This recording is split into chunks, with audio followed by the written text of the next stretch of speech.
نحمده ونستعينه ونستغفره ونعوذ بالله من شرور أنفسنا ومن سيئات أعمالنا من يهده الله له ومن يضلل فلا هادي له وأشهد أن لا إله إلا الله وحده لا شريك له وأشهد أن محمدًا عبده ورسوله صلى الله تعالى عليه وآله وسلم أما بعد فإن أحسن الكلام كلام الله وأحسن الهدى هدى محمد صلى الله تعالى عليه وآله وسلم وشر الأمور محدثاتها وكل محدثة بدعة وكل بدعة ضلالة وكل ضلالة في النار اللهم صل على محمد وعلى آل محمد كما صليت على إبراهيم وعلى آل إبراهيم إنك حميد مجيد اللهم بارك على محمد وعلى آل محمد كما باركت على إبراهيم وعلى آل إبراهيم إنك حميد مجيد رب اشرح لي صدري ويسر لي أمري واحلل عقدة من لساني يفقه قولي اما بعد بہت ہی محترم و مکرم علماء کرام، قابل صد احترام بزرگوں، عزیز اور پیارے بھائیوں اور بیٹوں، جس کتاب کی احادیث ایک کتاب الایمان سے انتخاب کر کے آپ کے ہاتھوں میں ہے، میں سمجھتا ہوں کہ آپ لوگوں نے اس مجلس کا انعقاد کر کے اس دور کی یاد تازہ کی ہے جس دور میں اسی طرح حلقے بنا کر مجالس منعقد کر کے محمد الرسول اللہ صلی اللہ علیہ وسلم کی احادیث کو سنایا پڑھایا جاتا تھا۔ آپ نے سنا ہوگا کہ امام بخاری رحمہ اللہ سے اس کتاب کا درس لینے والے ان کی تعداد 90,000 تھی جنہوں نے امام بخاری رحمہ اللہ سے اس کتاب کا درس لیا۔ اس کتاب کا نام ہے صحیح البخاری، جو مختصر نام ہے، اسی نام سے یہ یاد کی جاتی ہے۔ اور اس کتاب کا درجہ کیا ہے وہ آپ نے سن لیا، اور آپ اس کو یاد رکھیں، اصح الکتب بعد کتاب اللہ، کہ اللہ کی کتاب کے بعد یعنی قرآن کریم کے بعد اگر آسمان کے نیچے اللہ کی اس زمین کے اوپر کوئی سب سے مستند اور صحیح ترین حدیث کی کتاب ہے تو وہ صحیح البخاری ہے۔ صحیح البخاری کی جو ابتدا ہے یہ ہوتی ہے کتاب بدء الوحی سے، جو سب سے پہلے یہ کتاب الایمان یہ دوسرے نمبر کی کتاب ہے، یعنی یہ نمبر 2 ہے۔ اس سے پہلے جو ایک کتاب امام بخاری نے بطور مقدمہ جس کو ذکر کیا وہ ہے کہ کتاب الوحی، اور یہ ذہن میں رکھیے کہ امام بخاری رحمہ اللہ کی جو یہ ترتیب ہے احادیث کو درج کرنے کی، یہ علماء لکھتے ہیں کہ یہ اللہ کی طرف سے القاء اور الہامی ترتیب ہے۔ تو سب سے پہلے انہوں نے کتاب الوحی کو ذکر کیا۔ کس لیے؟ اس لیے کہ انسان کتنا پڑھا لکھا ہو، کتنی ڈگریاں لے لے، کتنے علوم پڑھ لے، لیکن وہ صرف اپنی عقل اور سمجھ کی بنیاد پر جنت اور جہنم کے راستے کی تفریق نہیں کر سکتا۔ اگر عقل کافی ہوتی جنت اور جہنم کے راستے کے امتیاز کے لیے، تو پھر اللہ ذوالجلال کو اتنے انبیاء و رسل بھیجنے کی ضرورت کیا تھی؟ اس سے یہ پتہ چلا کہ انسان کی اپنی سمجھ اور عقل وہ ہدایت کے لیے کافی نہیں ہے۔ اس لیے اللہ ذوالجلال نے انبیاء علیہ السلام 1,24,000 اور اپنے پیغمبروں کو بھیجا کہ میری مخلوق کو اللہ کی رضا والی زندگی اور جنت کا راستہ دکھائیں۔ تو امام بخاری یہ بتانا چاہتے ہیں کہ ہر وہ شخص جو اللہ کی بندگی والی زندگی گزارنا چاہتا ہے تو اس کو سب سے پہلے اللہ کی نازل کردہ وحی پر ایمان لانا ہوگا، اور جو اللہ کی طرف سے نازل کردہ ہدایت ہے یہ ایک تو قرآن مجید ہے، اور دوسرا قرآن مجید کا بیان، اس کا پریکٹیکل اور اس کی عملی چلتی پھرتی تفسیر اور تصویر وہ محمد الرسول اللہ صلی اللہ علیہ وسلم کی حدیث مبارکہ ہے۔ اور رسول اللہ صلی اللہ علیہ وسلم نے ایک بات کی گارنٹی دی ہے، ایک بات کی گارنٹی دی ہے۔ آپ نے یہ بتایا کہ میرے بعد بہت سا لوگوں میں اختلاف ہوگا، فرقے بن جائیں گے، گروہ بن جائیں گے، اور ہر شخص اپنے اپنے افکار کی طرف دعوت دے گا،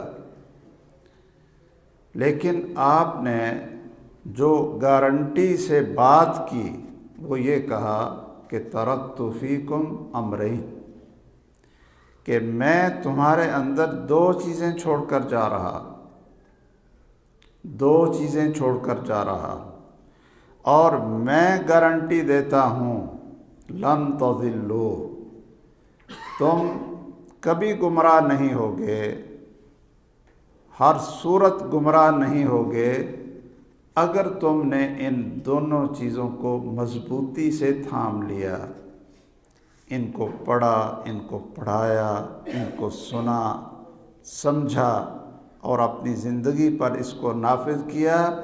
اور وہ دو چیزیں کون سی ہیں؟ کتاب اللہ، اللہ کی کتاب ہے، و سنتی، اور میری حدیث اور سنت ہے۔ آج ہم وہ شرف حاصل کر رہے ہیں۔ قرآن مجید تو آپ رمضان المبارک میں بھی پڑھ لیتے ہیں، سارا سال پڑھتے ہیں۔ آئیے قرآن مجید کے ساتھ حدیث رسول صلی اللہ علیہ وسلم کو بھی پڑھا کریں۔ اگر ہم گمراہی سے بچنا چاہتے ہیں اور صراط مستقیم پر چلنا چاہتے ہیں، اللہ کی رضا اور خوشنودی والی زندگی گزارنا چاہتے ہیں، تو اس کا صرف ایک ہی طریقہ ہے کہ قرآن مجید کو اور رسول اللہ صلی اللہ علیہ وسلم کی احادیث کو ہر روز پڑھا اور پڑھایا جائے۔ پہلی کتاب کتاب بدء الوحی، اور دوسری کتاب جو آپ حضرات کے لیے جس کا انتخاب کیا گیا، یہ آپ دیکھیں آپ کے پاس جو اوراق ہیں، کتاب الایمان۔ امام بخاری رحمہ اللہ یہ بتانا چاہتے ہیں کہ اللہ کی وحی کے بغیر انسان ایک قدم بھی نہیں چل سکتا۔ اور اس اقرار کے بعد جو انسان کے لیے سب سے زیادہ ضروری چیز ہے اور تمام نیکیوں کی اساس اور بنیاد ہے، اور جس پر جنت اور جہنم کے فیصلے ہوں گے، کامیابی اور ناکامی کا اعلان ہوگا، رزلٹ آؤٹ ہوگا، تو وہ سب سے بڑی بنیاد ہے ایمان۔ رسول اللہ صلی اللہ علیہ وسلم نے فرمایا تھا اپنے ایک صحابی کو کہ اعلان کر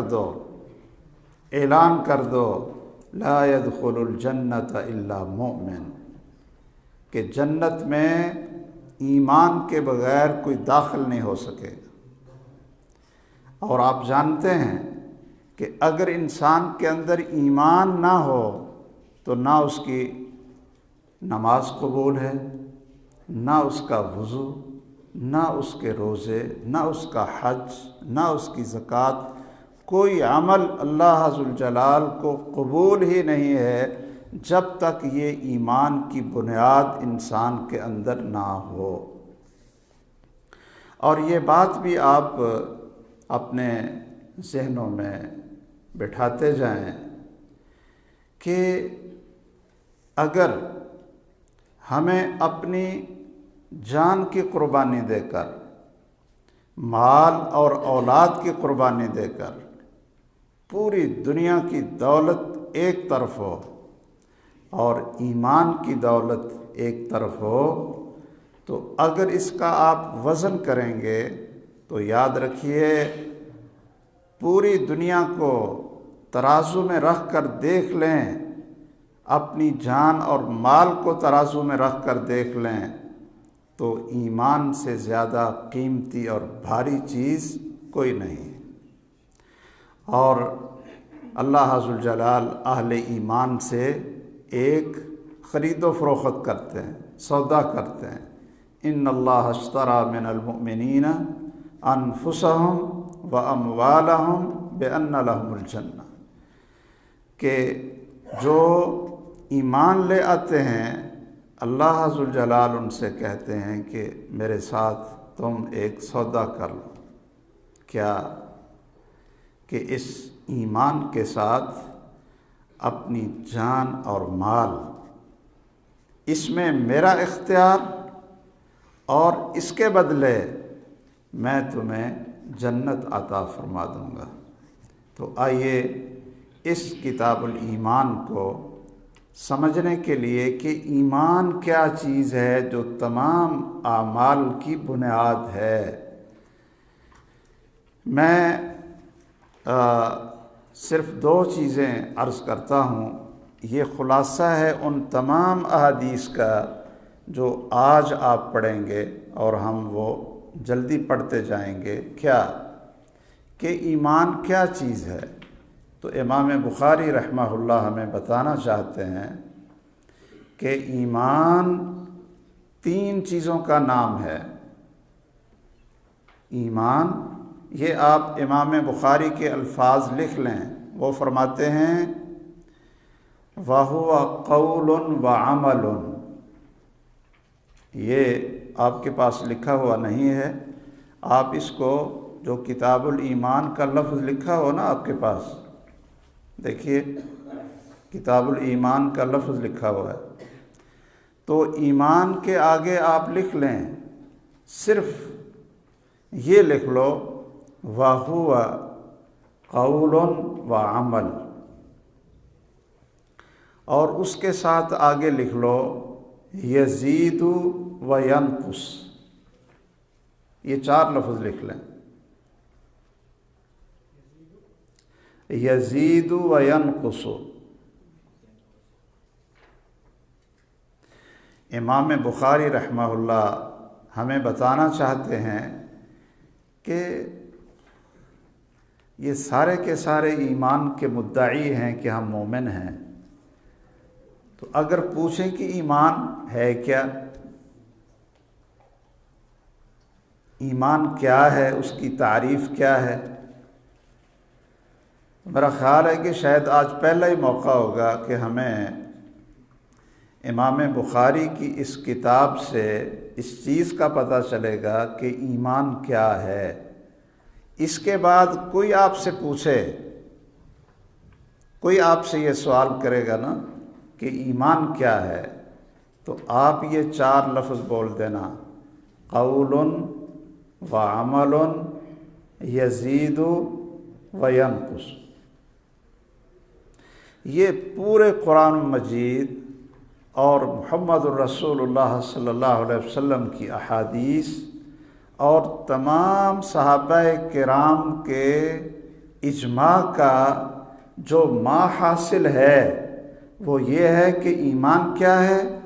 قول و عمل یزید و ینقص۔ اور جتنی احادیث آپ پڑھیں گے نا وہ ساری کی ساری انہی 4 لفظوں کی تفسیر اور شرح ہے۔ یعنی اگر آپ یہ 4 لفظ یاد کر لیتے ہیں تو آج کی جتنی احادیث آپ پڑھیں گے وہ ساری کی ساری اس کی شرح ہوگی۔ اچھا، ان 4 لفظوں کا معنی کیا ہے؟ ان 4 لفظوں کا معنی یہ ہے کہ ایمان کیا ہے؟ ایمان قول، کہ زبان سے، قول سے اقرار کر لینا، اشہد ان لا الہ الا اللہ و اشہد ان محمد الرسول اللہ، زبان سے بول کر اعلان کر دینا، گواہی دے دینی کہ جو کچھ اللہ ذوالجلال نے قرآن میں فرمایا اور جو کچھ محمد الرسول اللہ صلی اللہ علیہ وسلم نے احادیث مبارکہ میں فرمایا، میں ان سب کی زبان کے ساتھ بول کر تصدیق کرتا ہوں۔ قول و عمل، عمل کے اندر 2 چیزیں آتی ہیں، ایک ہے دل کے اعمال جس کو ہم یقین کہتے ہیں، دل کا عمل، اور ایک ہے انسان کے جو جسم کے اعضاء ہے نا، پورا جسم، جسم کا عمل اور دل کا عمل۔ دل کے عمل کو تصدیق کہتے ہیں کہ دل کے اندر ہمیں یقین ہے، دل کے اندر کیا ہے؟ یقین ہے اور پختہ ایمان ہے، یقین محکم ہے کہ جو کچھ اللہ نے قرآن میں کہا وہ سچ ہے، اور جو کچھ اللہ کے رسول صلی اللہ علیہ وسلم نے احادیث میں فرمایا وہ بھی سچ ہے۔ یہ ہمارے دل کے اندر یقین ہونا چاہیے۔ اگر صرف ہم زبان سے کہہ دیں، کلمہ پڑھ لیں، لیکن اس پر دل میں یقین نہ ہو تو ان لوگوں کو کیا کہا جاتا ہے، کیا نام ہے ان کا، کہ دل میں یقین نہیں ہے، صرف زبان سے بول کر اقرار کر لیتے تھے۔ ان کا نام کیا ہے قرآن مجید میں؟ منافق۔ صحیح ہے نا؟ ان کو کیا کہتے ہیں؟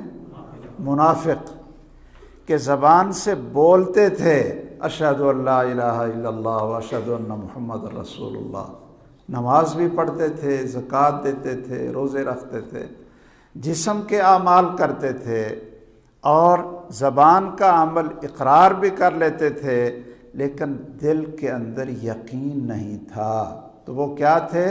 منافق۔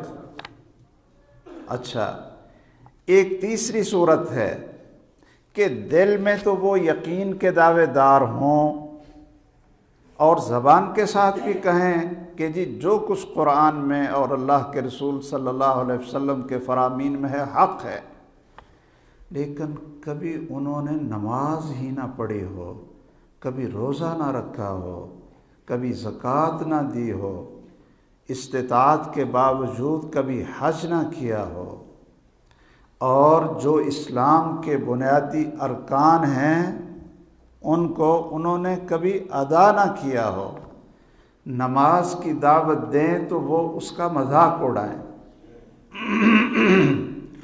آپ ان کو داڑھی رکھنے کی تلقین کریں تو وہ اس کا مذاق اڑائیں۔ تو ان لوگوں کو کیا کہا جاتا ہے؟ ان لوگوں کو کہا جاتا ہے کہ یہ بھی زندیق ہیں، ملحد ہیں، یہ بھی مسلمان نہیں ہیں۔ تو ایمان کے لیے 3 چیزوں کی ضرورت ہوگی۔ قول، زبان سے بولنا پڑے گا، اور عمل، دل کے اندر بھی یقین اور ایمان محکم رکھنا پڑے گا، اور جسم کے ساتھ عمل کر کے بتانا پڑے گا، عمل کر کے، نماز پڑھ کر، اللہ کے احکامات کی پابندی کر کے، کہ یہ اہل ایمان ہیں۔ تو ایمان کا معنی یہ ہوا قول و عمل۔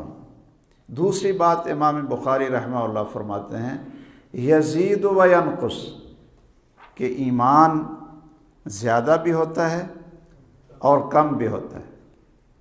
اس کے اوپر قرآن مجید کی بہت سی آیات امام بخاری نے ذکر کی، اور آگے جو احادیث آ رہی ہیں ان کا خلاصہ بھی یہی ہوگا کہ ایمان ان 3 چیزوں کا نام ہے: زبان کا اقرار، جسم کے ساتھ اس کی اطاعت اور فرما برداری، اور دل کے اندر یقین اور ایمان اور تصدیق۔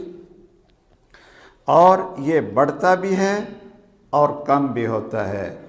تو یہ ایمان کی تعریف ہے۔ کوئی آپ سے پوچھے تو آپ آگے سے یہ 4 لفظ بتا دیں، تو جس کو آپ بتائیں گے نا تو وہ کہیں گے کہ بھائی یہ تو کسی مدینہ یونیورسٹی کا فارغ ہے، یہ تو مکہ یونیورسٹی کا پڑھا ہوا ہے، اور یا چلو آپ نے اپنے اساتذہ کو بھی دعائیں اگر لوگوں کی دلانی ہوں تو وہ کہیں گے کہ ان کو تبلیغ کرنے والے اور ان کو دعوت دینے والے کسی صاحب علم نے ان کو یہ باتیں سمجھائی اور سکھائی ہیں۔ آئیے ہم آگے شروع کرتے ہیں، اور یہ جتنی احادیث آئیں گی وہ یہی ہوں گی: الایمان قول و عمل یزید و ینقص۔ تو ہم سب سے پہلی حدیث اور سب سے پہلا باب پڑھتے ہیں۔ پڑھیں جی آپ۔ بسم اللہ الرحمن الرحیم، الحمد للہ رب العالمین، والصلاة والسلام علی عبد اللہ ورسولہ نبینا محمد صلی اللہ علیہ وسلم وعلی آلہ وصحابہ اجمعین۔ فیقول امیر المؤمنین فی الحدیث ابو عبد اللہ البخاری رحمہ اللہ تعالی فی صحیح فی کتاب الایمان، باب قول النبی صلی اللہ علیہ وسلم بنی الاسلام علی 5۔ حدثنا عبید اللہ بن موسیٰ قال اخبرنا حنظلة بن ابی سفیان عن اکرمہ تبن خالد عن ابن عمر رضی عن ابن عمر رضی اللہ عنہما قال قال رسول اللہ صلی اللہ علیہ وسلم بنی الاسلام علی 5: شہادت اللہ الہ الا اللہ وان محمد رسول اللہ واقام الصلاۃ وایتاء الزکاۃ والحج وصوم رمضان۔ بارک اللہ فیک۔ آپ دیکھیں کہ امام بخاری نے اوپر باب قائم کیا ہے کہ رسول اللہ صلی اللہ علیہ وسلم کا فرمان ہے کہ اسلام کی بنیاد 5 چیزوں پر ہے۔ امام بخاری بتانا یہ چاہتے ہیں کہ ایمان، اسلام، دین، بر، صراط مستقیم اور ہدایت، یہ الفاظ تو اگرچہ مختلف ہیں لیکن ان کا معنی اور مفہوم ایک ہی ہے۔ شریعت کی روشنی میں ایمان بھی وہی چیز ہے، اسلام بھی وہی چیز ہے، اور اسی کو صراط مستقیم کہتے ہیں، اسی کو ہدایت کہتے ہیں، اسی کو قرآن مجید نے بر کہا ہے، اور اسی کو دین کہا ہے۔ دین، جو دین ہے وہ اسلام ہے، جو دین اسلام ہے وہ ایمان ہے، اور وہی ہدایت ہے، وہی صراط مستقیم ہے۔ تو امام بخاری رحمہ اللہ یہ بتانا چاہتے ہیں کہ جب اسلام اور ایمان ایک ہی چیز ہے تو اسلام کی بنیاد 5 چیزوں پر ہے، تو ایمان کی بنیاد بھی 5 چیزوں پر ہوگی۔ یعنی پھر ایمان ہمارے اندر پیدا ہوگا کہ اگر یہ 5 چیزوں پر ہم عمل کریں گے، ایک تو زبان سے گواہی دیں شہادت اللہ الہ الا اللہ وان محمد الرسول اللہ، وہ اللہ کا شکر ہے کہ ہم گواہی دیتے ہیں سارے کے سارے اشہد اللہ الہ الا اللہ واشہد ان محمد الرسول اللہ۔ دوسرا واقام الصلاۃ، نماز قائم کریں، یہ بھی عمل ہے انسان کے اعضاء سے۔ تیسرا وایتاء الزکوٰۃ، زکوٰۃ دیں۔ جب اللہ ذوالجلال آپ کو اتنا مال دے کہ جو نصاب تک پہنچتا ہو تو اس میں زکوٰۃ فرض ہے۔ والحج، اور حج فرض ہے، یہ ایمان کا اور اسلام کا رکن ہے۔ وصوم رمضان، اور رمضان المبارک کے روزے رکھنے۔ اچھا اب دیکھیے یہاں صرف اتنی بات ذہن میں رکھ لیں، ایک شخص پہلی چیز پر تو عمل کرتا ہے لیکن وہ نماز نہیں پڑھتا، تو کیا آپ اس کو مسلمان کہیں گے؟ نہیں۔ چلیے نماز پڑھتا ہے زکوٰۃ نہیں دیتا، آپ اس کو مسلمان کہیں گے؟ نہیں۔ چلیے زکوٰۃ دیتا ہے لیکن اس نے حج نہیں کیا استطاعت کے باوجود، اور رمضان اس کی زندگی میں آیا، صحت کے باوجود اس نے روزے نہیں رکھے، تو کیا وہ مسلم ہوگا؟ نہیں ہوگا۔ یہاں میں صرف ایک چیز آپ سے عرض کر دوں، آپ دیکھیں جو حدیث پڑھی ہے ہم نے، اس کے 2 حصے ہیں۔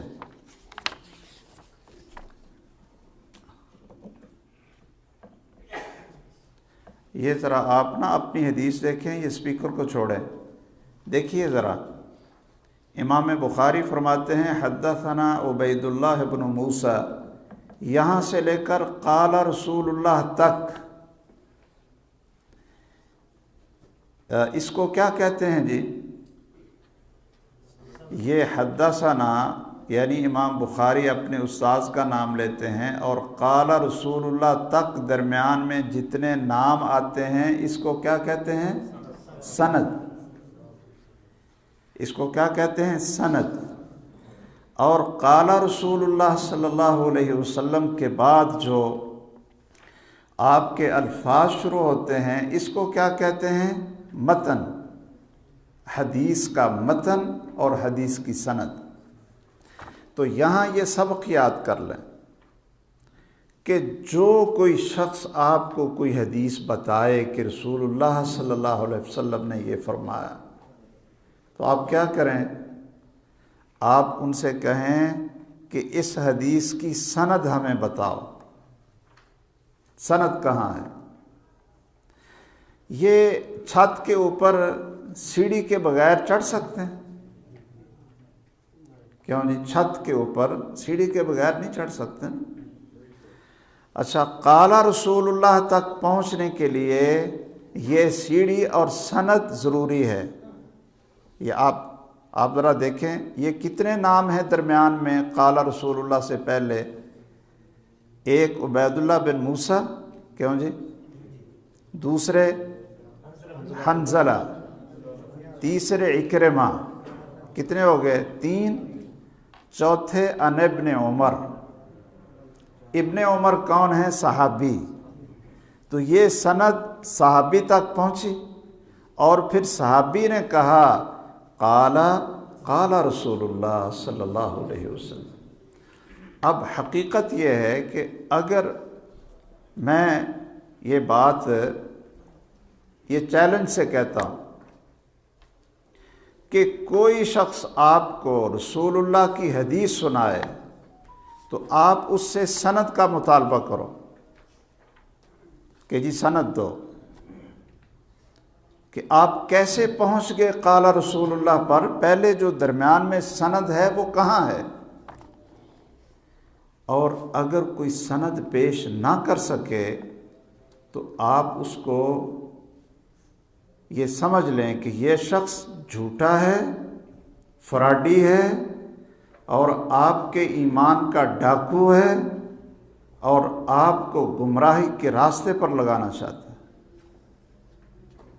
اگر آپ اپنا ایمان بچانا چاہتے ہیں، صراط مستقیم کو تلاش کرنا چاہتے ہیں، تو سند طلب کرو۔ اس لیے ائمہ کرام کہتے تھے الاسناد سلاح المومن،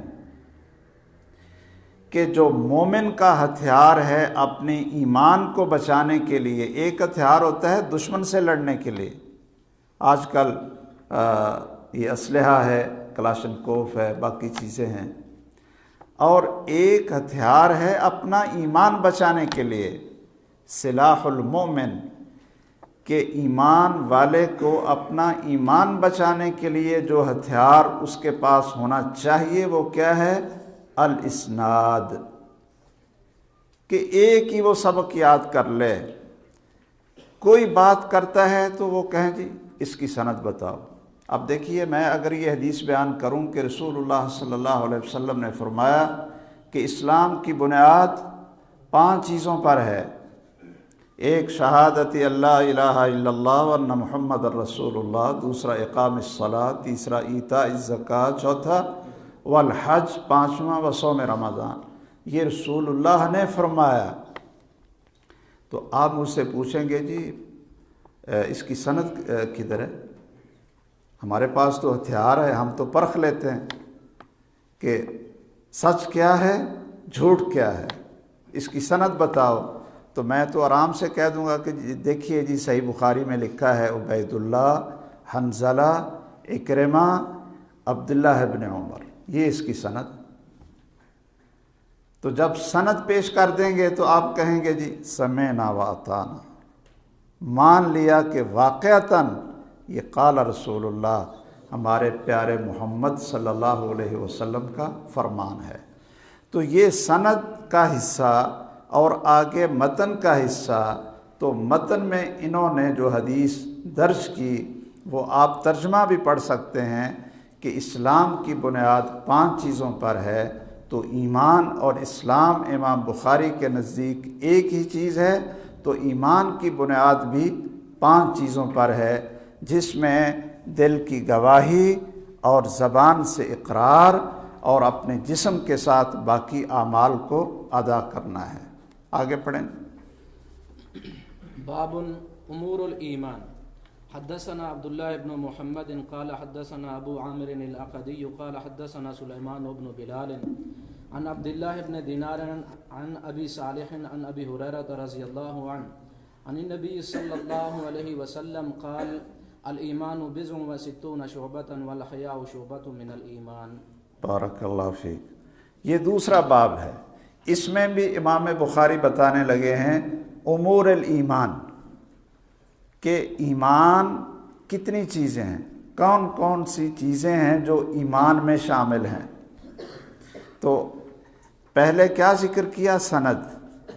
کیوں جی؟ ٹھیک ہے، اس سند میں عن النبی صلی اللہ علیہ وسلم تک درمیان میں کتنے راوی ہیں جی؟ یہ ذرا گن کر بتائیں، آپ بتائیں۔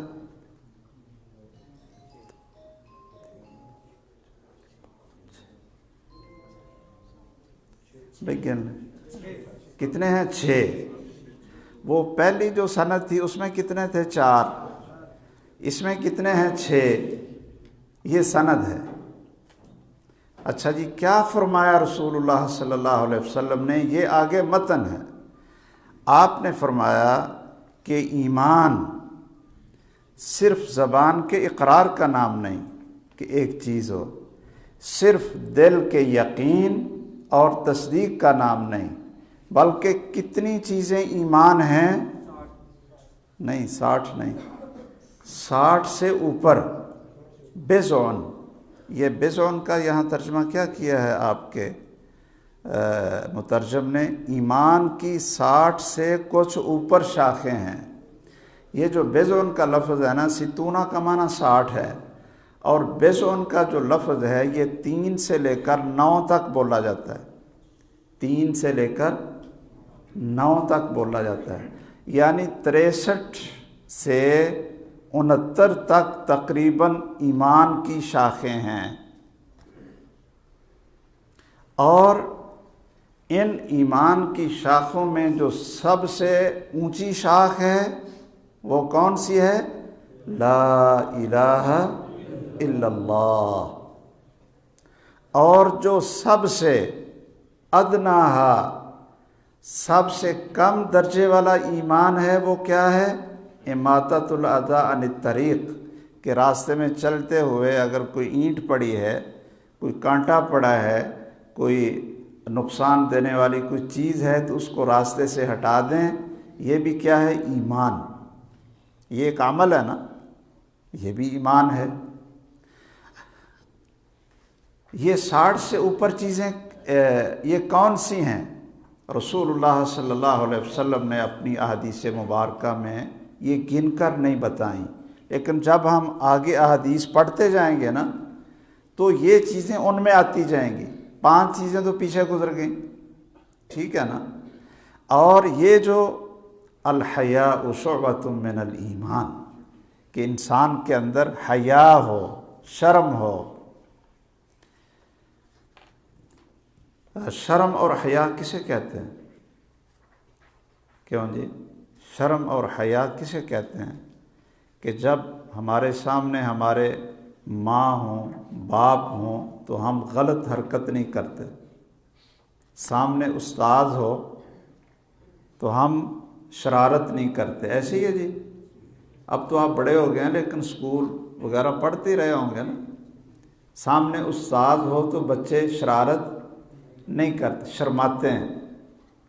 کئی اتنے شرمیلے ہوتے ہیں کہ وہ دوسروں کے سامنے ہی نہیں آتے، ایسے ہوتا ہے نا۔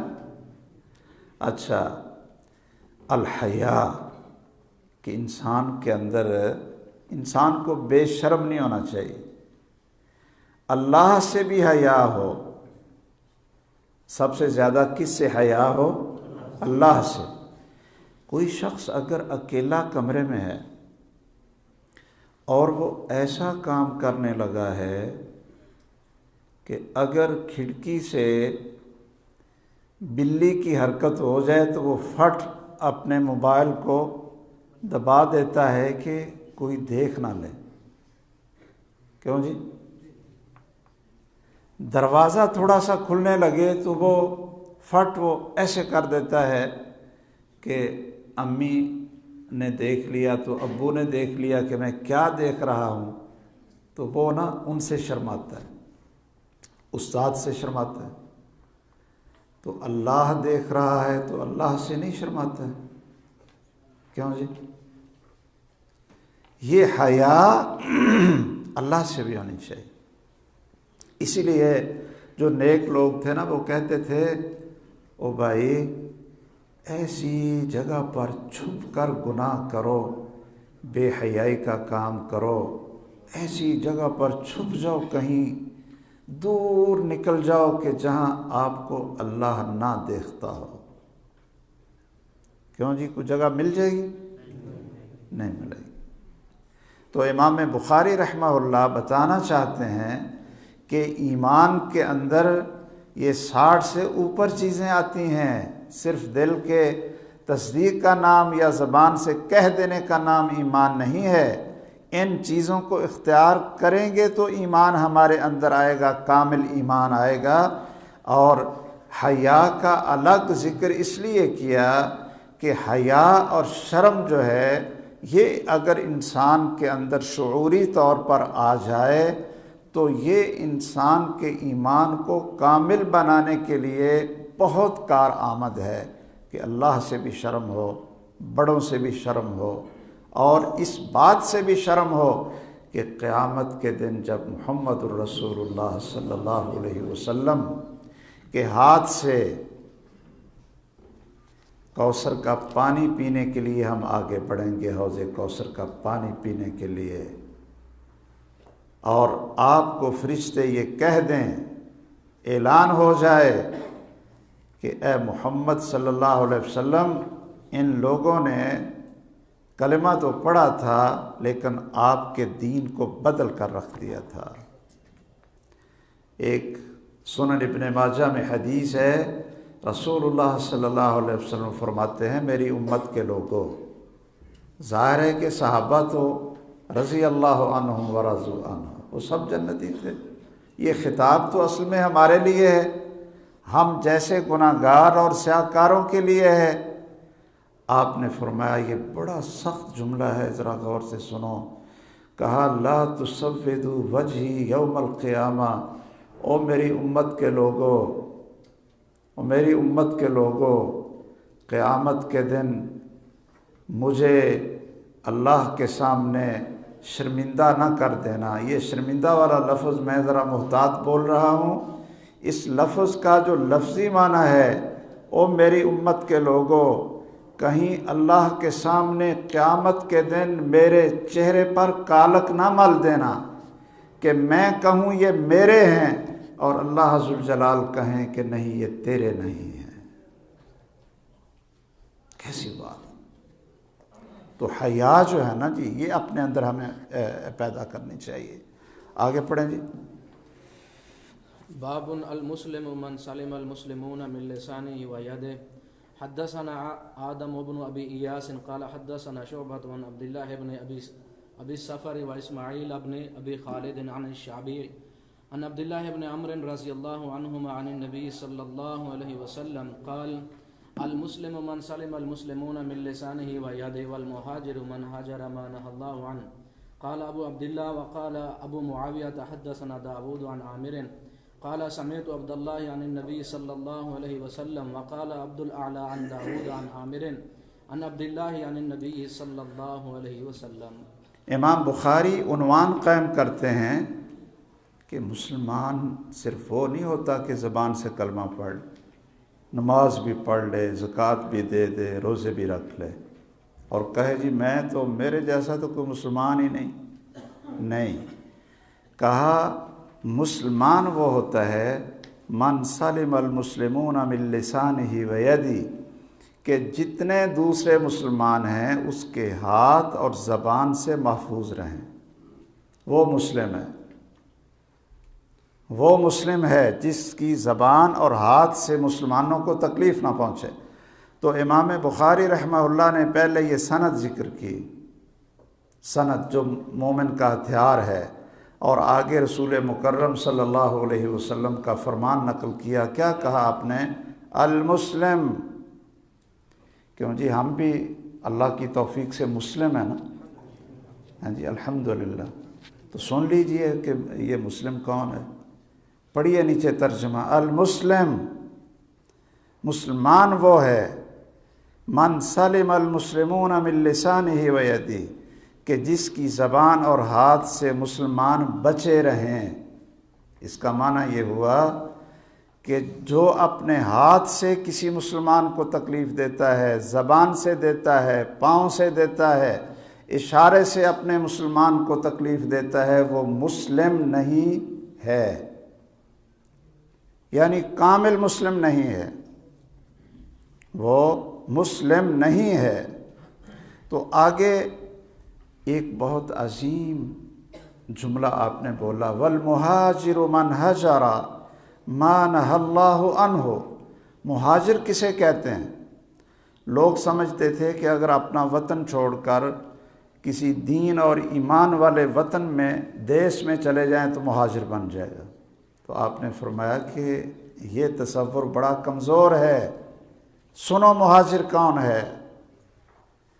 اچھا جی آپ اپنے گاؤں میں رہیں تو آپ بھی مہاجر کی جو ہجرت کا ثواب ہے وہ لیں گے۔ کیسے؟ کہ من ہجر ما نہی اللہ عنہ، جتنی چیزوں سے اللہ نے روک دیا ہے سب کو چھوڑ دے تو وہ مہاجر ہے۔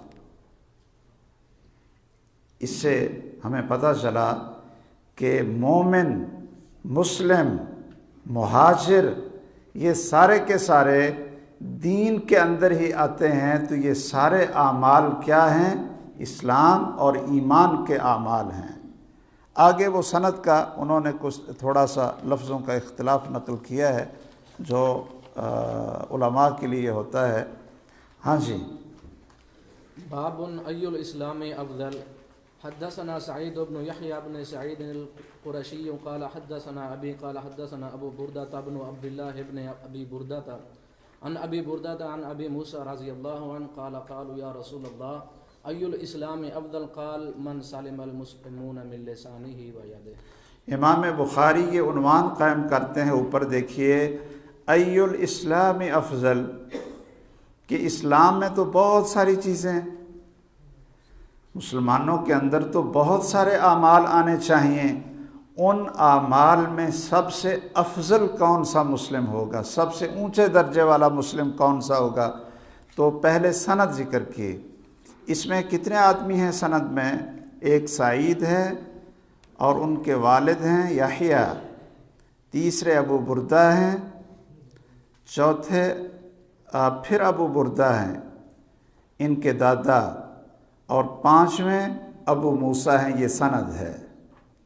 آگے قالوا یا رسول اللہ، صحابہ کرام نے پوچھا، اے اللہ کے رسول صلی اللہ علیہ وسلم۔ اس سے کیا پتہ چلتا ہے کہ صحابہ میں شوق تھا سوال کرنے کا، ہم بھی علماء سے پوچھیں۔ کیا پوچھا صحابہ نے؟ ای الاسلام افضل، کہ اسلام کی خوبیوں میں مسلمانوں کے اندر جو بھی مسلمان ہیں ان میں سب سے افضل مسلمان کون سا ہے، سب سے اونچے درجے والا مسلمان کون سا ہے؟ تو آپ نے فرمایا من سلم المسلمون من لسانہ و یدہ، کہ جس کے زبان اور ہاتھ سے دوسرے مسلمان محفوظ رہیں وہ مسلمانوں میں سب سے افضل مسلمان ہے۔ آگے چلیں جی۔ باب اطعام الطعام من الاسلام۔ حدثنا عمرو بن خالد قال حدثنا الليث عن يزيد عن ابي الخير عن عبد الله بن عمرو رضي الله عنهما ان رجلا سأل النبي صلى الله عليه وسلم اي الاسلام خير قال تطعم الطعام وتقرأ السلام على من عرفت ومن لم تعرف۔ ماشاء اللہ۔ امام بخاری فرماتے ہیں باب اطعام الطعام من الاسلام، کہ دوسرے کو کھانا کھلانا یہ بھی ایک ایمان کا شعبہ ہے۔ اسلام کا شعبہ کیا ہے؟ ایک دوسرے کو کھانا کھلانا۔ تو آدمی کو کھانا ہی دوسرے سے نہیں سیکھنا چاہیے بلکہ کھلانا بھی سیکھنا چاہیے۔ کیوں جی؟ اچھا، اس میں ضروری نہیں کہ آپ کہیں جی میرے پاس اتنے پیسے ہوں گے اور میں پھر یہ بیک، وہ کیا آپ کے ادھر ہے وہ بیک البیک کیا کہتے ہیں؟ اچھا ہے، آپ کہیں گے جی میرے پاس اتنے پیسے ہوں گے تو میں البیک اپنے دوست کو کھلاؤں گا نا، اتنے پیسے ہوں گے میرے پاس، اتنے ریال، میں تو بڑی مشکل سے گاڑی اپنا گزارا کرتا ہوں، اتنے ہوں گے تو میں ان کو وہ لحم مندی یا پتہ نہیں عرس کیا بخاری اور یہ کھلاؤں گا نا۔ نہیں، کوئی چیز کھلا دے، ٹافی کھلا دے، کیوں جی؟ عام سادہ چاول کھلا دیں، بسکٹ کھلا دیں۔ اللہ کے رسول صلی اللہ علیہ وسلم نے یہ تو نہیں فرمایا کہ کیا کھلاؤ۔ اچھا، آگے پہلے سند ذکر کی امام بخاری رحمہ اللہ نے، اور پھر آگے آ گیا ان رجلا سأل النبی صلی اللہ علیہ وسلم، ایک آدمی نے رسول اللہ صلی اللہ علیہ وسلم سے پوچھا ای الاسلام خیر، کہ اسلام کے کاموں میں کون سا کام سب سے خیر والا ہے، برکت والا ہے؟ تو آپ نے فرمایا تطعم الطعام، کھانا کھلاؤ۔ اب کھانا کوئی بھی ہو، سادہ سی کوئی بھی چیز کھلا دو، کلو واشربو، کوئی چیز کھلا دو، تطعم الطعام، یہ اسلام کے کاموں میں بہت خیر اور برکت والا کام ہے کہ کھانا کھلاؤ۔ وَتَقْرَأُ السَّلَامَ عَلَى مَنْ عَرَفْتَ وَمَنْ لَمْ تَعْرِفْ، کہ تم کسی کو پہچانتے ہو یا نہ پہچانتے ہو اس کو کہو السلام علیکم ورحمۃ اللہ۔ کیا کہنا ہے؟ السلام علیکم ورحمۃ اللہ وبرکاتہ۔ کتنی نیکیاں ملیں گی؟ 30۔ ٹھیک ہے، تو یہ دیکھیے 30 نیکیاں مل گئیں، اور یہ بھی ایمان ہے۔ کسی کو سلام کہنا کیا ہے؟ ایمان۔ یہ کیا ہے؟ اسلام ہے، یہ اسلام کا عمل ہے۔ اور پھر اس میں یزید و ینقص کیسے ہوگا؟ کیوں جی؟ یزید و ینقص ہوگا کہ ایک بندہ نماز تو پڑھتا ہے، جماعت کے ساتھ پڑھتا ہے، لیکن کبھی کبھی اس سے نا جماعت رہ جاتی ہے تو پھر وہ اس کو اکیلے پڑھنی پڑتی ہے۔ تو اب پہلی صف میں پڑھنے والا اور جماعت سے 2-3 رکعتیں گزر کر پڑھنے والا، ان میں ایمان کس کا اوپر ہے؟ پہلی صف میں آنے والا۔ صحیح بات ہے نا؟ اچھا، اسی طرح ایک آدمی ہے، وہ چھوٹے ہوں بڑے ہوں السلام علیکم ورحمۃ جس کو ملتا ہے، اور ایک آدمی ہے کہ وہ اپنے استاد اور ہمارے بیٹے عبد الماجد کو کہیں ملے تو کہے گا استاد جی السلام علیکم ورحمۃ اللہ، دور سے کہے گا السلام علیکم ورحمۃ اللہ۔ لیکن کوئی اگر ایسا مسلمان اس کے پاس سے گزر رہا ہے یا وہ گزر رہا ہے تو اس کو سلام نہیں کرے۔ اب جو ہر ایک کو، بچوں کو بھی، بڑوں کو بھی اور جوانوں کو بھی السلام علیکم، افش السلام، السلام علیکم، السلام علیکم، تو اس کا ایمان کیا ہے؟ یزید۔ اس کا ایمان کیا ہوگا؟ یزید، بڑھ جائے گا اس کا ایمان۔ اور جو السلام علیکم کو عام نہیں کرے گا اس کا ایمان کیا ہوگا؟ گھٹ جائے گا۔ تو الایمان قول وعمل یزید وینقص۔ تو مجھے امید ہے کہ ایک تو کھانا کھلانے کی عادت ڈال لیں، ٹھیک ہے، اور دوسرا کسی کو آپ پہچانتے ہیں یا نہیں پہچانتے ہیں تو السلام علیکم ورحمۃ اللہ، السلام علیکم، یہ عام کر دو، یہ ایمان کی علامات ہیں۔ ہاں جی۔ باب من الایمان ان يحب لاخيه ما يحب لنفسه۔ حدثنا مسدد قال حدثنا يحيى عن شعبة عن قتادة عن انس رضي الله عنه عن النبي صلى الله عليه وسلم وعن حسين المعلم قال حدثنا قتادة عن انس عن النبي صلى الله عليه وسلم قال لا يؤمن احدكم حتى يحب لاخيه ما يحب لنفسه۔ امام بخاری یہی ذکر کر رہے ہیں کہ کون کون سی چیزیں ایمان میں آتی ہیں، تو فرماتے ہیں کہ یہ بھی ایمان ہے کہ جو اپنے لیے پسند کرتے ہو اپنے مسلمان بھائی کے لیے وہی پسند کرو، تو یہ ایمان ہے۔ ٹھیک ہے جی۔ اس میں بھی پہلے انہوں نے سند ذکر کی۔ اس سند میں کتنے آدمی ہیں؟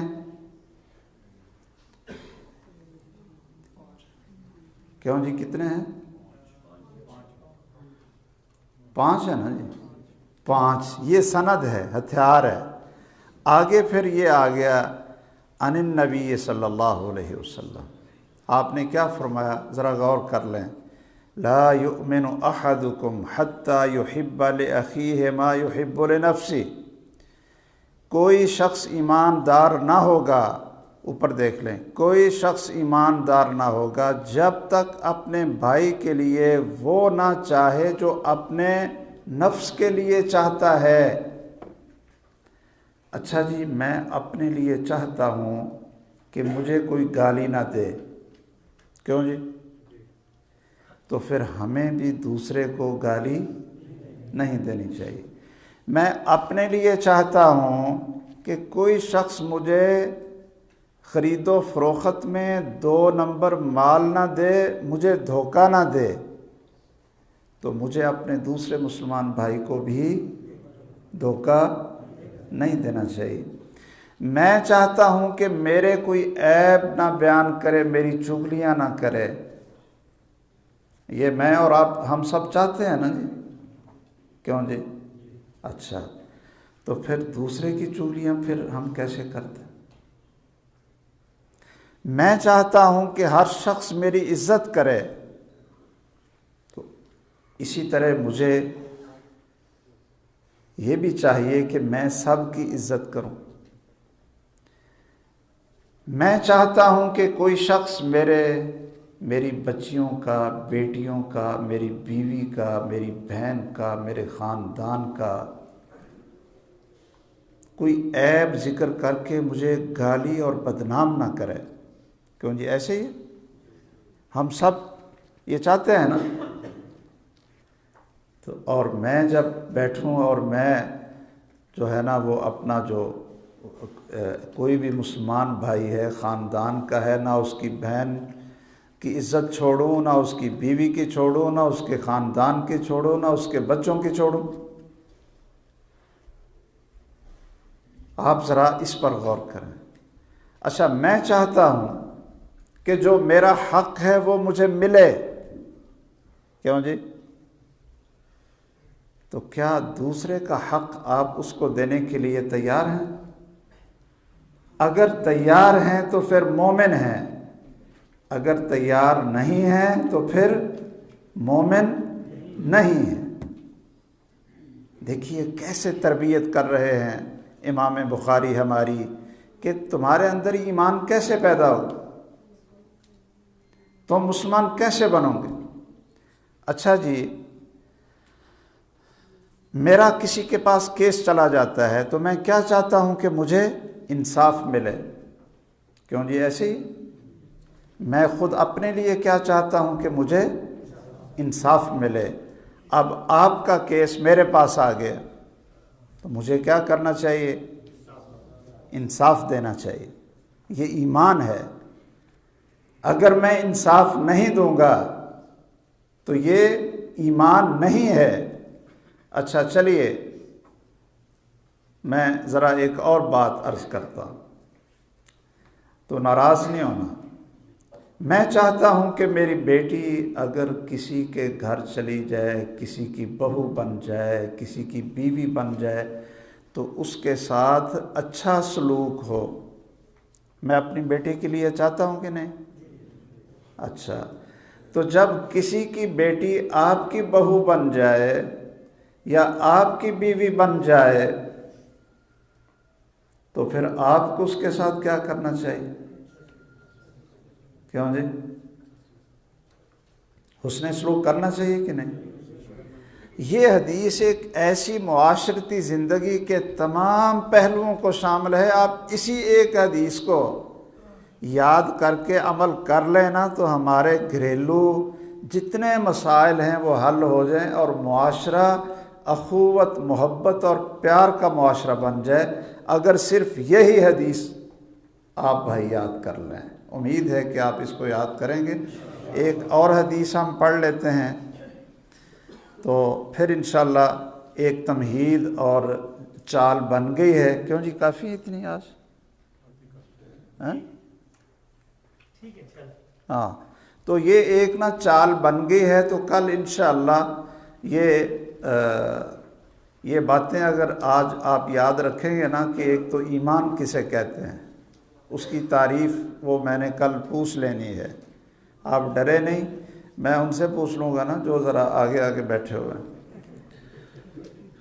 اور صرف اتنا کہ ایمان اور اسلام میں کتنی چیزیں کل آپ نے پڑھ لی ہیں تو آپ کہیں جی اس میں شہادت اللہ الہ الا اللہ، نماز ہے، روزہ ہے، حج ہے، زکوٰۃ ہے، حیا ہے، اور زبان کی حفاظت کرنی ہے، کسی کو تکلیف نہیں پہنچانی، اور کھانا کھلانا ہے، اور آپ کہیں جی میں تو آج کھانا کھلا کر بھی آیا ہوں، اور السلام علیکم، جو پہچانتے ہو نہ پہچانتے ہو سب کو السلام علیکم کہنا، اور آپ کہیں جی میں تو اس حدیث پر آج عمل کر کے آیا ہوں، راستے میں گزرتا گیا ہر ایک کو السلام علیکم السلام علیکم، تو نیکیوں کے آپ پہاڑ اکٹھے کر لیں۔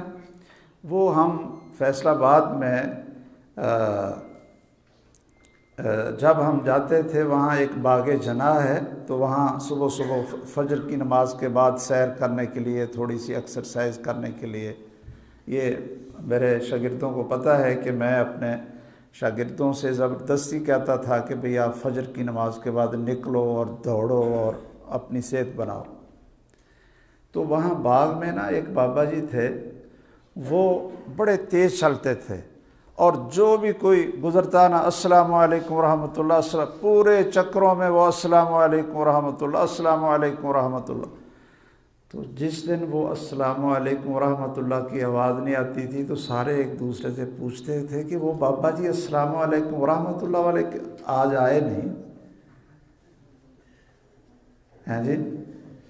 بابا جی السلام علیکم ورحمۃ اللہ والے نہیں آ جائے، کیسی خیر ہے، کیسی خیر۔ السلام علیکم، میری طرف سے آپ پر اللہ کی رحمتیں اور اللہ کا سلام، بہت بڑی بات ہے۔ چلیے، یہ حدیث جو پیچھے ہم نے پڑھی ہے کہ کوئی شخص مومن نہیں ہو سکتا جب تک وہ اپنے دوسرے بھائیوں مسلمانوں کے لیے وہی پسند نہ کرے جو اپنے لیے پسند کرتا ہے۔ ہاں جی، آگے والی حدیث پڑھ لیں جی۔ باب حب الرسول صلی اللہ علیہ وسلم من الایمان۔ حدثنا ابو الیمان قال اخبرنا شعیب قال حدثنا ابو الزناد عن الاعرج عن ابی ہریرہ رضی اللہ عنہ ان رسول اللہ صلی اللہ علیہ وسلم قال فوالذی نفسی بیدہ لا یؤمن احدکم حتی اکون احب الیہ من والدہ وولدہ۔ ماشاءاللہ۔ اچھا، یہ دو حدیث اس باب میں۔ یہ پہلی حدیث ہے، اس کے اوپر امام بخاری رحمہ اللہ نے عنوان قائم کیا ہے کہ رسول اللہ صلی اللہ علیہ وسلم کے ساتھ محبت یہ بھی ایمان ہے۔ اگر کوئی شخص کلمہ تو پڑھ لیتا ہے لیکن اس کو رسول اللہ صلی اللہ علیہ وسلم سے محبت نہیں ہے تو وہ ایماندار نہیں ہے۔ جس کو رسول اللہ صلی اللہ علیہ وسلم سے محبت نہیں ہے وہ کبھی مومن مسلمان ہو ہی نہیں سکتا۔ امام بخاری پہلے سند کو ذکر کرتے ہیں تو اس سند میں 1 2 3 4 5 یہ سند ہے۔ مجھے فلاں نے بیان کیا، مجھے فلاں نے بیان کیا، وہ کہتا ہے مجھے فلاں نے، یہاں تک کہ ان رسول اللہ صلی اللہ علیہ وسلم قال، یہاں سے متن شروع ہو گیا، آپ کی بات شروع ہو گئی۔ کیا کہا؟ آپ نے قسم اٹھا کر کہا، فوالذی نفسی بیدی، مجھے اس ذات کی قسم جس کے ہاتھ میں میری جان ہے۔ کیا رسول اللہ صلی اللہ علیہ وسلم اگر قسم اٹھانے کے بغیر بھی بات کریں تو ہم اس کی تصدیق کریں گے یا نہیں کریں گے؟ کریں۔ تو آپ کو قسم اٹھانے کی کیا ضرورت پڑی؟ صرف ہم جیسے جو کمزور ہوتے ہیں نا ایمان میں، ان کو سمجھانے کے لیے کہ میں یہ بات تمہیں اس ذات کی قسم اٹھا کر کہہ رہا ہوں کہ جس کے ہاتھ میں میری جان ہے۔ اس سے ہمیں 3 چیزوں کا پتہ چلا کہ اگر اپنی بات کو زیادہ پکا کرنے کے لیے اللہ کی قسم اٹھانی پڑے تو یہ جائز ہے، بشرطے کہ آپ سچے ہوں، یعنی سچا آدمی ہو، اس نے سچ بولنا ہے تو وہ اللہ کی قسم اٹھا سکتا ہے۔ کیوں جی؟ قسم اٹھانا جائز ہے۔ دوسری بات ہمیں یہ سمجھ آئی کہ رسول اللہ صلی اللہ علیہ وسلم مختار کل نہیں ہیں، اپنی زندگی کے خود مالک نہیں ہیں، بلکہ ان کی جان بھی کسی اور کے ہاتھ میں ہے۔ کیوں جی؟ اس ذات کی قسم جس کے ہاتھ میں میری جان ہے آپ فرما رہے ہیں، تو پتہ چلا کہ آپ مختار کل نہیں ہیں، بلکہ آپ بھی اللہ ذوالجلال کے بندے ہیں، اللہ کی مخلوق ہیں۔ جتنی زندگی اللہ نے آپ کو دی وہ گزاری، اور پھر اللہ ذوالجلال نے آپ کو اپنے پاس بلا لیا۔ موت آ گئی تو آپ مختار کل نہیں ہیں، ورنہ آپ یہ نہ کہتے کہ اس ذات کی قسم جس کے ہاتھ میں میری جان ہے۔ اور تیسرا اس حدیث سے ہمیں یہ پتہ چلا کہ اللہ ذوالجلال کے ہاتھ بھی ہیں۔ اللہ کے کیا ہیں؟ ہاتھ ہیں۔ دوسری جگہ پر اللہ فرماتے ہیں کہ میرے 2 ہاتھ ہیں، میرے 2 ہاتھ ہیں۔ ہاں، کیسے ہیں؟ کیوں جی؟ پتہ نہیں، اس کا ہمیں اللہ نے بتایا نہیں۔ اللہ کی ذات ہے، کیسی ہے اس کا ہمیں نہیں پتہ ہے۔ اللہ کے ہاتھ ہیں، یہ 3 چیزیں اس قسم سے پتہ چلا۔ آپ فرماتے ہیں اس ذات کی قسم جس کے ہاتھ میں میری جان ہے، لا یؤمن احدکم، تم میں سے کوئی شخص مومن ہو نہیں سکتا، حتی اکون احب الیہ، یہاں تک کہ میں اس کو اس کے ماں باپ سے اور اس کی اولاد سے بھی زیادہ اس کے دل میں میری محبت نہ آ جائے۔ ایک ہے محبت اور ایک ہے کہ پورے انسانوں سے، پوری دنیا سے، مال سے، اولاد سے، ماں باپ کی محبت سے رسول اللہ کی محبت غالب ہو جائے، پھر انسان مومن بنتا ہے۔ اچھا، یہ اس کو اگر ہم نے دیکھنا ہو کہ جی ہمارے دل میں کتنی محبت ہے، واقعتاً رسول اللہ صلی اللہ علیہ وسلم کی محبت اولاد سے زیادہ ہے، بیوی سے زیادہ ہے، والدین سے زیادہ ہے، دولت سے زیادہ ہے، پیسوں سے زیادہ ہے، خاندان سے زیادہ ہے، تو پھر ہمیں پتہ کسی وقت ذرا تول کر دیکھ لیں کہ بیوی آپ کو یہ کام کہتی ہے اور اللہ کے رسول صلی اللہ علیہ وسلم نے اس کام سے منع کیا ہے، تو بیوی کی محبت کو آپ اوپر رکھیں گے یا رسول اللہ کے فرمان کو اوپر رکھ کر آپ کی محبت کو اوپر کریں گے؟ یہ ویسے ہم کہتے تو ہیں لیکن ہے بڑا مشکل جب شادی کا موقع ہو اور جب کئی مواقع ایسے آئیں۔ کئی نوجوان ہمارے پاس آتے ہیں، کہتے ہیں جی ہمارے ابو کہتے ہیں کہ ابھی تو آپ بچے ہیں، ابھی تو آپ جوان ہو رہے ہیں، تو آپ نہ ابھی داڑھی نہ رکھو، موڑ دو۔ تو کیا کرنا چاہیے؟ ہم کہیں گے ایک رسول اللہ کا فرمان ہے اور ایک میرے ابو جان کا فرمان ہے، تو اونچا کس کو رکھنا ہے؟ رسول اللہ کے فرمان صلی اللہ علیہ وسلم۔ ہر شخص اس ترازو پر اپنے ایمان کو تول سکتا ہے، اپنے ایمان کو تول سکتا ہے کہ رسول اللہ کی محبت سب محبتوں سے غالب ہو، زیادہ ہو، صرف محبت نہیں بلکہ زیادہ محبت۔ کیوں جی؟ صرف محبت نہیں، بچوں سے بھی محبت ہے، بیوی سے، مال سے، کاروبار سے، مکان سے، گاڑی سے محبت۔ انسان کی فطرت میں یہ چیز شامل ہے نا کہ اللہ تعالیٰ نے والدین کی محبت بھی ڈالی ہے ہمارے دل میں، لیکن رسول اللہ کی محبت ان تمام محبتوں پر جب تک غالب نہ ہو اتنی دیر تک کوئی مسلمان نہیں ہو سکتا۔ اور آگے والی حدیث کا بھی یہی ترجمہ ہے اسی باب میں، وہ بھی آپ دیکھ لیں کہ حضرت انس کہتے ہیں قال النبی صلی اللہ علیہ وسلم لا یؤمن احدکم حتی اکون احب الیہ من والدہ وولدہ والناس اجمعین۔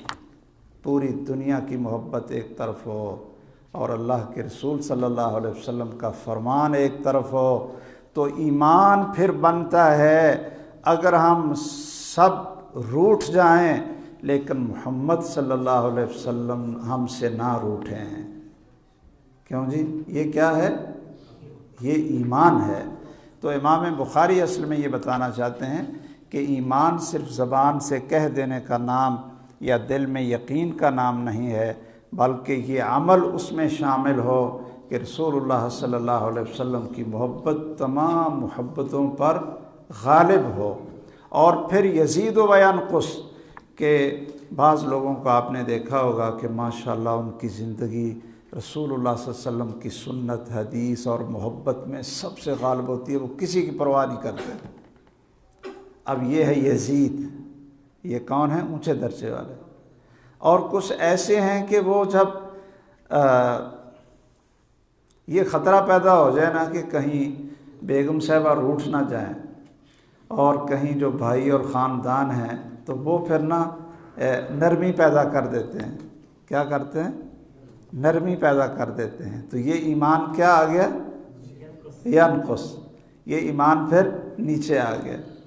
میری اللہ سے دعا ہے کہ اللہ ذوالجلال ہمارے اندر کامل ایمان پیدا فرما دے، اور اسلام کی زندگی، ایمان کی زندگی، اللہ کے رسول صلی اللہ علیہ وسلم کی احادیث کے مطابق زندگی گزارنے کی ہم سب کو توفیق دے۔ جتنا سبق پڑھا ہے اس کو آپ نے ذرا دہرا لینا ہے، تو کل انشاءاللہ ادھر سے ہی ابتدا کریں گے، اور مجھے امید ہے انشاءاللہ کہ ہم کل اختتام کی طرف اللہ کی توفیق سے پہنچیں گے۔ اللہ تعالی ہم سب کو توفیق دے۔ مجھے بہت خوشی ہوئی، ماشاءاللہ بڑی رونق ہے، اور آپ کو اس طرح کے درس سننے کا بھی شوق ہے۔ اللہ ذوالجلال اس طرح کی مجلسیں جو علم کی مجلسیں ہیں، حدیث رسول اور محبت رسول کی مجلسیں ہیں، حقیقت یہ ہے کہ یہ جنت کے باغات کی مجلسیں ہیں۔ یہ کیا ہیں؟ آپ جنت کے باغات میں بیٹھے ہوئے ہیں، جنت کے باغات میں اس وقت آپ بیٹھے ہوئے ہیں۔ اللہ آپ کا آنا قبول فرمائے، آمین۔ وآخر دعوانا ان الحمد للہ رب العالمین۔ سبحانک اللہم وبحمدک، اشہد ان لا الہ الا انت، استغفرک واتوب الیک۔ یہ تھے ہمارے معزز اور مکرم استاذ حضرت الشیخ حافظ محمد شریف حافظہ اللہ تعالی، جو قرآن مجید کے بعد صحیح ترین کتاب صحیح بخاری کے کتاب الایمان کے چند ابواب اور اس کے نیچے ذکر کی حدیث بڑے ہی آسان اور سہل انداز میں ہماری تربیت کرتے ہوئے اور ہماری اصلاح کے پہلو کے ساتھ بڑے ہی بہترین انداز میں بیان کر رہے تھے۔ دل چاہ رہا تھا مجلس کو مزید لمبا کیا جائے، لیکن آپ لوگ بھی سارا دن کام سے تھکے ہوئے ہیں، اور ہمیں اس چیز کا بھی احساس ہے۔ آپ لوگوں کو تھکانا مقصود نہیں، بلکہ رسول کریم صلی اللہ علیہ وسلم کی فرمودات کی محبت پیدا کرنا مقصود ہے۔ صرف یہ تو ایک لائن آپ کو دینے کا ارادہ ہے کہ اگر ہم اس انداز سے، وجہ اس کے کہ ہمارے اس وقت آپ کو پتہ ہے ہمارے ملکوں میں رات لمبے لمبے جلسے ہوتے ہیں، تین تین خطیب گفتگو کرتے ہیں، لوگ کانوں کی لذت لیتے ہیں، اور پھر اگلے دن فجر کی نماز بھی۔ ہماری مجالس بھی اگر اس قسم کی لمبی مجالس اور کئی خطبہ ہوں، اس وقت کمی ہے اس بات کی کہ ہم عوام الناس میں حدیث رسول صلی اللہ علیہ وسلم کا تعارف اس انداز سے کروائیں، قرآن کی تعلیم اس انداز سے دیں، لوگوں میں ڈائریکٹ نبی کریم صلی اللہ علیہ وسلم کے جو زبان مبارک سے نکلنے والے الفاظ ہیں نا، وہ کانوں سے ٹکرائیں اور ان کی تاثیر ہے۔ اور میں نے حدیث یہاں نیچے مسجد میں پڑھی تھی کہ نبی کریم نے دعا کی، اور ہم بھی اللہ کی قسم اس جذبے کے ساتھ یہ مجلس قائم کیے ہیں۔ آپ نے فرمایا اللہ اس بندے کے چہرے کو تر و تازہ کر دے، اللہ اس بندے کے چہروں کو خوشگوار کر دے، اللہ اس بندے کے چہرے کو پررونق کر دے۔ یہ اللہ کے رسول صلی اللہ علیہ وسلم کی دعا ہے، من سمع مقالتی، جو میری حدیث کو سنتا ہے۔ آپ خوش نصیب آدمی ہیں، اور اللہ سے امید کرتے ہیں کہ اللہ ہماری اس مجلس کو رسول کریم صلی اللہ علیہ وسلم کی اس دعا کے مصداق میں اور اس دعا کی قبولیت کے نتیجے میں اللہ ہمارے چہروں کو بھی پررونق کر دے۔ جو میری حدیث کو سنتا ہے اور اس کو یاد کرتا ہے اور اس کو دل میں بٹھاتا ہے، اور ثم اداها كما سمعها، اور پھر جیسے سنتا ہے اس کو آگے بیان بھی کرتا ہے اپنے بچوں کو، اپنی بیوی کو، اپنے بھائیوں کو، اپنے روم میٹ کو، اپنے ساتھیوں کو، اپنے دوستوں کو، پھر وہ حدیث آگے منتقل کرتا ہے، تو پیارے حبیب کی یہ دعا ہمیں لگ سکتی جی، یہ دعا لگ سکتی نہیں لگ سکتی؟ ہم امید کرتے ہیں واللہ اسی جذبے کے ساتھ ہم نے یہ مجلس حدیث اور یہ حدیث سے سیکھنے کی مجلس قائم کی ہے۔ اللہ سے دعا کرتے ہیں اللہ میں اخلاص نصیب فرمائے، اور کل عشاء کی نماز کے بعد بھی انشاءاللہ ٹھیک جو 8 بجے کریں، ٹھیک ہے نا، 8 بجے، 8:15 لیٹ، 1 گھنٹہ ہوتا ہے نماز کے بعد، ہم انشاءاللہ جو ساتھی بسوں سے باہر آتے ہیں ان کو اسی روٹین میں ہم بس بھی فراہم کریں گے، اور جو ساتھی مقامی ہیں ان سے گزارش ہے کہ نماز عشاء کے بعد 8 بجے انشاءاللہ ہم اسی طرح جو باقی حدیث ہماری رہتی ہیں انشاءاللہ وہ سنیں گے شیخ صاحب سے، واللہ اپنی تربیت کے لیے سنیں گے. ہمیں ان مجالس میں جیسا شیخ صاحب اشارہ کر رہے تھے، نبی کریم کا فرمان بھی ہے اذا مررتم بریاض الجنت فرتعوا، جب جنت کی کیاریوں کے پاس سے گزرے تو چر لیا کرو. صحابہ نے پوچھا اللہ کے رسول وہ جنت کی کیاری کیا ہے؟ فرمایا حلق الذکر، یہ ذکر کی مجلس ہے، جنت کی کیاریاں ہیں. امام ابن تیمیہ رحمہ اللہ کہتے ہیں کہ اگر دنیا میں کسی نے جنت کی کیاریاں دیکھنی ہے تو یہ مجلس ہے جس میں اللہ اور اللہ کے رسول صلی اللہ علیہ وسلم کی بات ہوتی ہے. اس لیے آپ حضرات یہ کیاریاں اگر لگی ہوئی ہیں اور جمی ہوئی ہیں تو خوش نصیب آدمی ہے جس کو ان مجالس میں بیٹھنے کا موقع نصیب ہوتا ہے. اللہ استاد جی کو لمبی زندگی دے اور سایہ دیر تک قائم رکھے. اللہ ہمیں ان سے سیکھتے رہنے کی توفیق نصیب فرمائے اور اللہ اسی طرح دین اسلام کی خدمت کے لیے اللہ کو توفیق دے. میں آپ بھائیوں کا بھی اور شیخ صاحب کا بھی شکر گزار ہوں. اللہ تعالیٰ ہمارا یہ بیٹھنا اپنی بارگاہ کے اندر قبول و منظور فرمائے. کل ہمارے عشاء کے بعد انشاءاللہ اسی مجلس کو ہم آگے بڑھائیں گے اور انشاءاللہ کوشش کریں گے کہ ہم مزید جو احادیث ہیں کتاب الایمان کی وہ پڑھیں گے اور پھر انشاءاللہ ہمارے استاد جی غلامی دوبارہ چونکہ ہفتے کے دن شیخ صاحب کی روانگی بھی ہے اور کل جمعے کے بعد بریادہ میں شیخ صاحب کا بیان بھی ہے اور انشاءاللہ دوبارہ جب تشریف لائیں گے انشاءاللہ تو ہم پھر اس قسم کی مجلس کیا ہونی چاہیے کہ نہیں جی میرے لیے نا میرے چہرے کی وجہ سے نہ کہنا بھی استاد جی صاحب نے کہنا ہے تو آپ اپنے دل سے کہیں ہونی چاہیے کہ نہیں چاہیے. یہ خیر کی مجلس ہے اللہ تعالیٰ ہمیں توفیق دے. نیت کر لیں تبلیغی جماعت کی طرح نیت کر لیں, نیت کا ثواب بھی ملتا ہے. تو آپ نیت کر لیں انشاءاللہ. اللہ تعالیٰ سے دعا کرتے ہیں. شیخ صاحب سے بھی گزارش کروں گا آپ کی وساست سے, آپ کا ذوق اور شوق پچھلی مرتبہ ذوق اور شوق دیکھا تو یہ مل گیا ہے, اور آئندہ مزید ذوق کا اظہار کریں گے اور اسی دل جمی سے آپ پڑھیں گے اور توجہ سے بیٹھیں گے تو پھر مزید ٹائم بھی آگے مل سکتا ہے کہ نہیں مل سکتا. ممکن ہے اللہ تعالیٰ استاد جی کو لمبی زندگی دے. ہم اسی طرح پوری صحیح بخاری مکمل کر سکتے ہیں, تھوڑی تھوڑی کر کے اگر پڑھیں گے تو یہ بہت بڑا خیر کا باعث بنے گا. اللہ آپ سب کا آنا بیٹھنا اور یہ مجلس پڑھنا اور سیکھنا قبول منظور فرمائے, اور اللہ تعالیٰ ہم سب کو اس پر عمل کرنے کی توفیق نصیب. آج بارش بھی تھی لیکن اس کے باوجود الحمدللہ